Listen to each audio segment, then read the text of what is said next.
you need to stop negotiating your purpose. Stop negotiating your purpose. Stop consuming other people's life paths and destinies and thinking that there's something wrong with your divinely aligned path. Y'all, welcome back to another experience. It's your girl, Amber Rich Book, and we're here talking a rich life, all things living a rich life. Y'all, I put on my sunscreen and it's coming in my eyes, so thank you for your patience. But this morning I was momming. I wanted to do this video earlier, but I'm just now able to get to it. And shout out to you Rich Life subscribers, because we are up from 78 subscribers when I started rebuilding this channel back in summer 2025. And now I am on a mission to drop a video a day, just talking to you like we on a phone, like that friend that you get to talk to on the phone all the time. And so this morning when I woke up, I was thinking about purpose, and I was thinking about how many people leverage social media to figure out their purpose.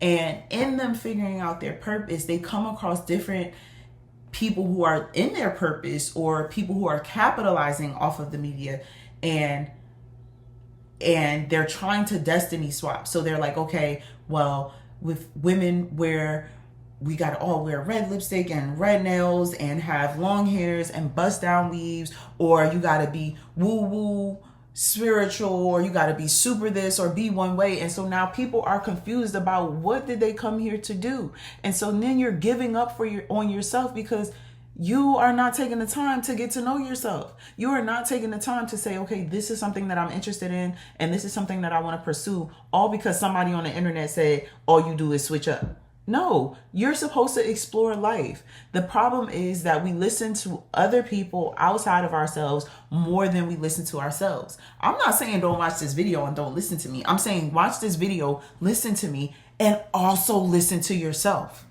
Also trust yourself.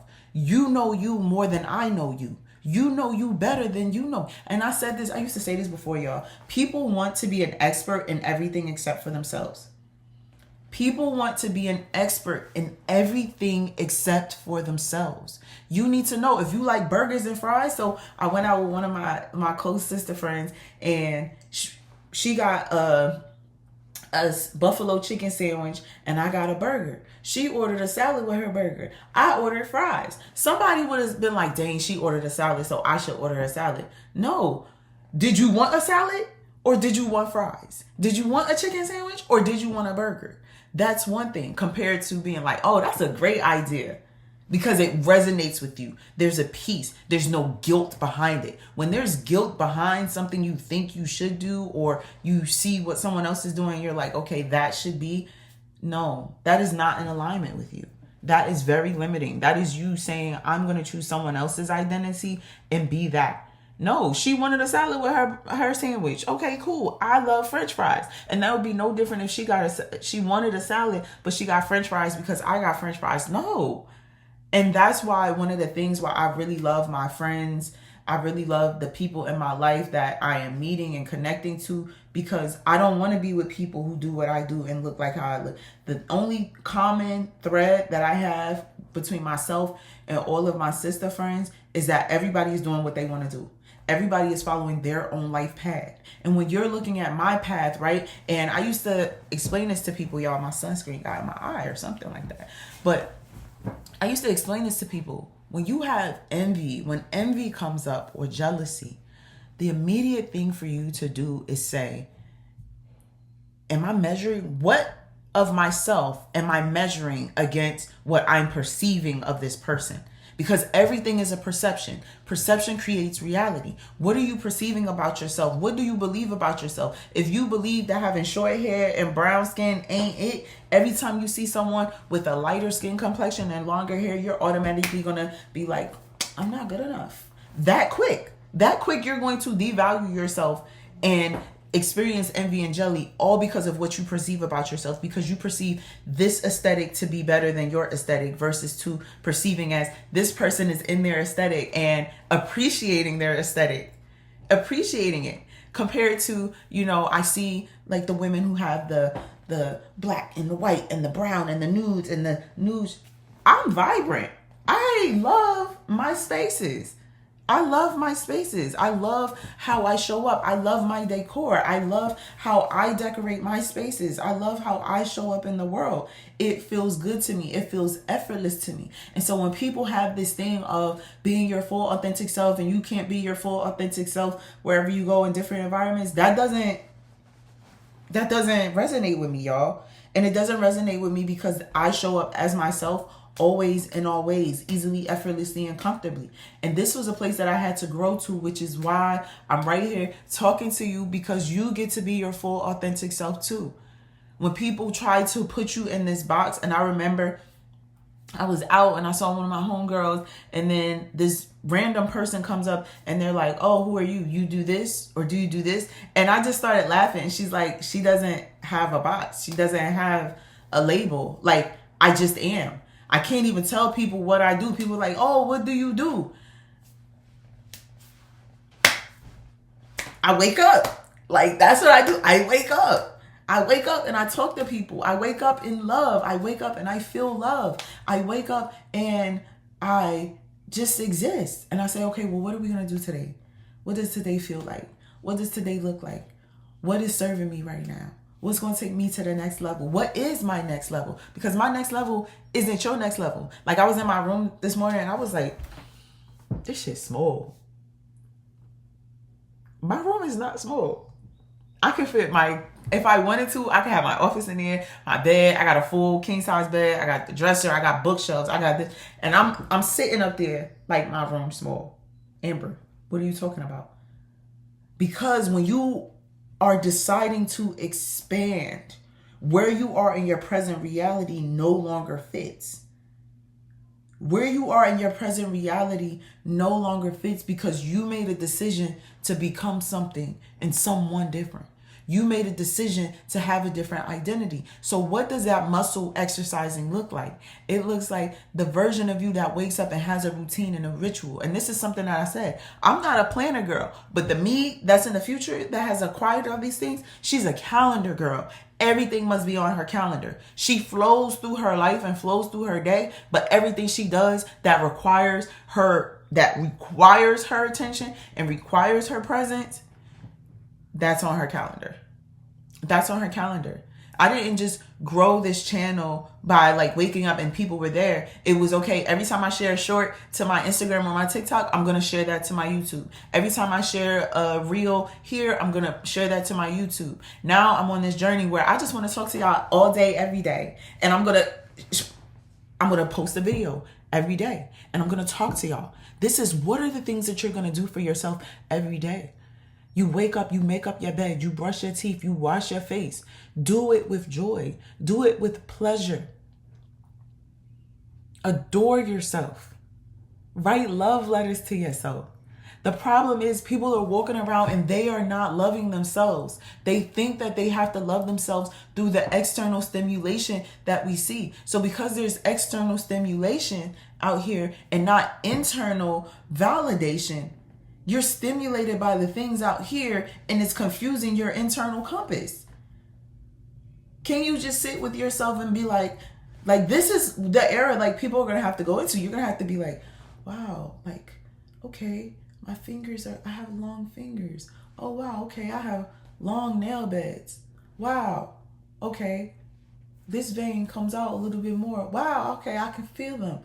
Oh, wow, okay, look at my arm. Like, oh, my arms turn out like people got not knees, I got not arms. Like when you look at your body, you're like, oh, okay, like this is why, okay, I have longer limbs. Like really exploring yourself. Okay, pink is your favorite color. Why is pink your favorite color? Actually, green's my favorite color. Green is my favorite color. But what about you makes you so amazing? Why do you feel like you're not amazing? Because of what society says? So you're going to listen to society now? You're going to listen to society. Society is cooked. And you're going to listen to society about yourself. The common things or theme that you should relate to is about leadership qualities. These things are universal. Owning your life is a leadership quality. That's translatable to everybody.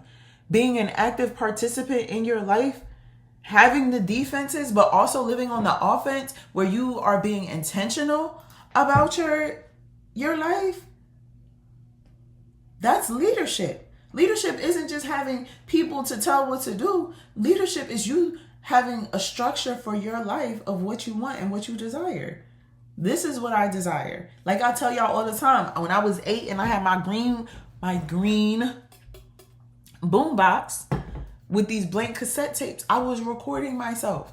I was cracking up the other day because I was like, yo, I used to write all the time. I used to have a typewriter. And so I love writing my email newsletters to my collective. This is why I tell people, join my email list, because I don't just send out bullshit. I'm talking to you in real life.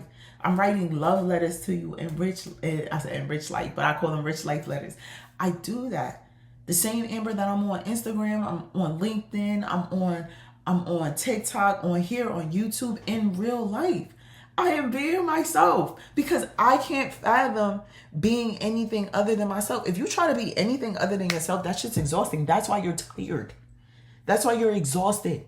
That's why you're confused and overwhelmed and overstimulated, because you're doing your best to not be yourself. Instead of just accepting that if you're an asshole, be the best asshole that you can be and be proactive about it, knowing like, yo, if I'm an asshole, it's in my highest good and everyone's highest good for me to just stay the fuck away from them. If you are a jerk, it's in your highest good to not be around people that you know that you knowingly are going to be a jerk.